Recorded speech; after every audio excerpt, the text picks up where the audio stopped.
Hello, Stampers. This is the Pampered Stamper. A good afternoon to you. I am showing you this card that I have cased from Tammy White, and I want to show you a few little tips and tricks before I get started. I did change up the deer, and I'll tell you why. If you look at this deer, that's the original deer that was in there, and I just find him looking a little clunky. If you stamp him and then cut him out, there's this nice little shadow all the way around him, and he just looks more delicate, I think. That's just a tiny little thing. And then there's another thing with that, but I'll show you that later. Okay, so if I forget, hopefully, well, yeah, I'd say remind me, but it's not live, so you can't remind me. The other little tip is this. So for the moon, you're making a mask. And I cut that out of sticky notes, the Post-it notes, and the sticky stuff is right at the back. So you want to punch where the most amount of sticky is. And paper also is notoriously bad for punching. So I do 3 sticky notes at a time. So that stops my punch from seizing up, and it also gives me a couple extra moons or suns or whatever you want to call them. Okay, it might be 4. You know what? It's 4 sticky notes because I have one in use already somewhere. Okay, so let us get started. All right, I have started by putting my piece of white on the Stamparatus, and it is 3 3/4 by 5. Okay, and I'm also going to digress a little bit. This is the stamp set that I used. It's Winter Woods. Those are the framelits. And here's the stamp set. Now, this one is missing. That's the little deer. Okay, it's a fantastic stamp set. It's a bit of a glare from the light. It is a dark gray day out here in Southern Ontario. So we're going to ink up. Oh yeah, that's the reason I got a little carried away there. It's always nice to have a stamp set underneath the Stamparatus. You can't see it, but like so, to hold it stable. So I'm inking up and with Memento. So you want to do what I call my twist and shout. You want to give it a rub, not a tap tap, but a rub. It just gives it, you can do both, but definitely do the little twisty thing because it makes it better ink coverage. I find with these trees, it's better to use the Stamparatus because if they're not dark enough, you can do them again. Now that one looks quite good, but I'm going to do it once more. I want my trees to be nice and bold. Okay. And then this is actually called hinge stamping. So I'm lifting the hinge and I'm going down, not 2, but 3. Okay. And then I'm going to move my magnet out of the way. You don't want to push your magnet over top of your ink just in case it's still not perfectly dry, and then it will smear. No sense taking chances. Okay. There we go. So you can see that that's just a touch lighter, and it's okay that the trees overlap a little bit because in nature they do as well. It's a pet peeve of mine when I see a planted forest and all the trees are planted like soldiers. Okay, so now we can take that off and we'll just move that out of the way. And then we'll bring it back in here. Stuck it in. Okay, perfect. So now we're going to use the glycerin technique again. Before I forget, we need to put the mask. And the mask was punched out with a 1 3/4 inch circle punch. And you could place that anywhere.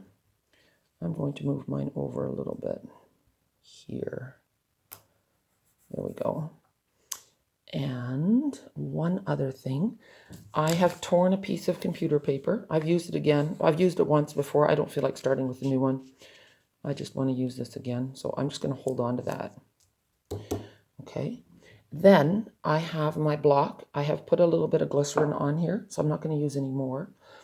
And instead of using the ink pad, I want it to be a little darker, so I'm going to add a couple drops of reinker. So Night of Navy on here, just 3 little drops. You don't need a lot. And then Pool Party on the other side. Okay. Pool Party, you can use a little bit more because it's not as intense. Then we're going to, the Pool Party is going around the moon. So I'm starting with that. So I'm flattening that out a little bit. Maybe I should have done the glycerin first. And then a little glycerin. Spread it out.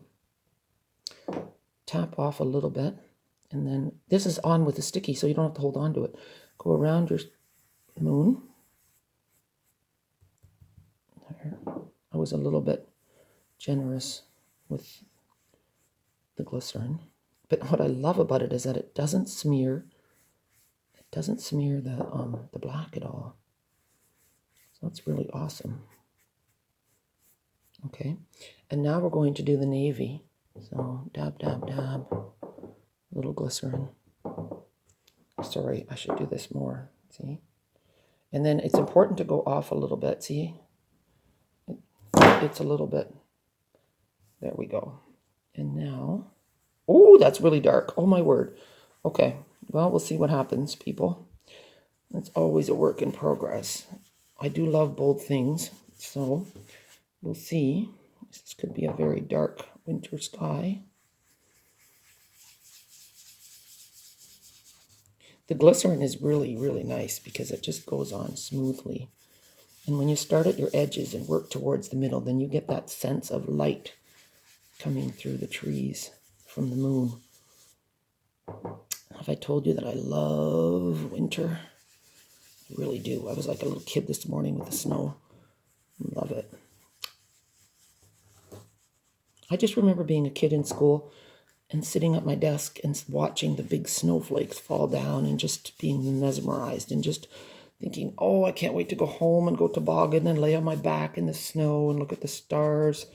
Okay, so take a peek at that. So here, look how nice that is. And then the moon. Oops. How cool is that? I love it. So now if you want to intensify it, my blue was quite dark, but I really like it. And now I'm going to take the Memento back and I'm going to sponge a little bit of black along the bottom.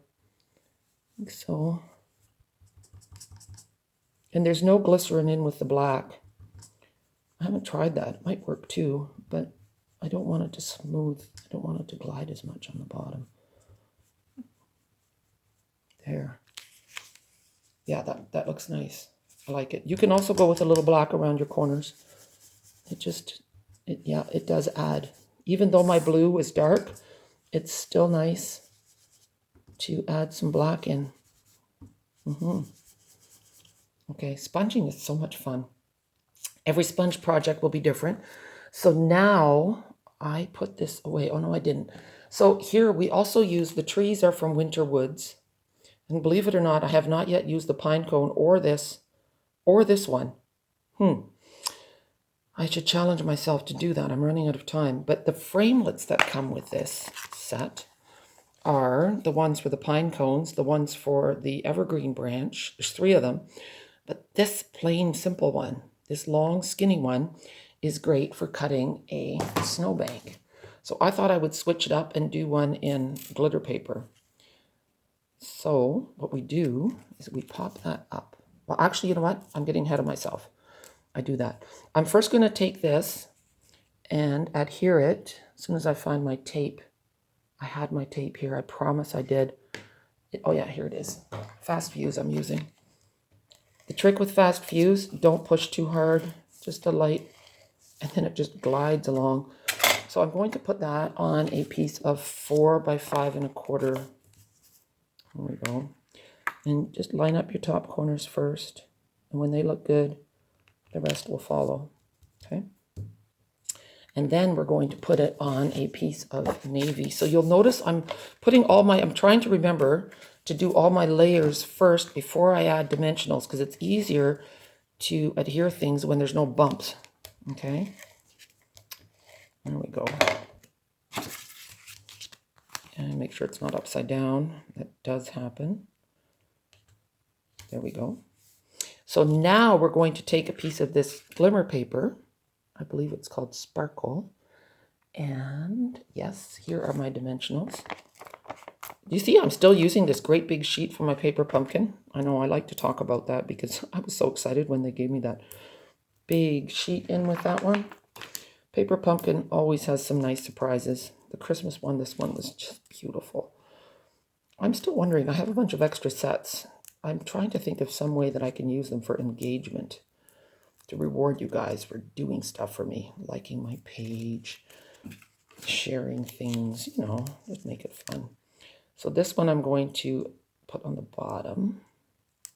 Actually, I should have trimmed it and I didn't. It's a bit big. I'm going to cheat. later on. Oh no, I see scissors. So we're just going to trim this off because that looks silly. And I was a little hasty too, but hopefully the deer will distract them. So what I'm doing with the deer is I'm just going to put some adhesive, and I should use a silicone mat, but I don't have one handy. So I'm just going to put a little bit of adhesive on the bottom part of the deer. Oopsie. Because I want the top of them to be up a little. There we go. How cute is that? All right, so now we're going to do the words, okay? And I will show you something with the words in a minute. Okay, here we go. So we're going to, I love using ink spots to do on the Stamparatus so I don't get ink everywhere.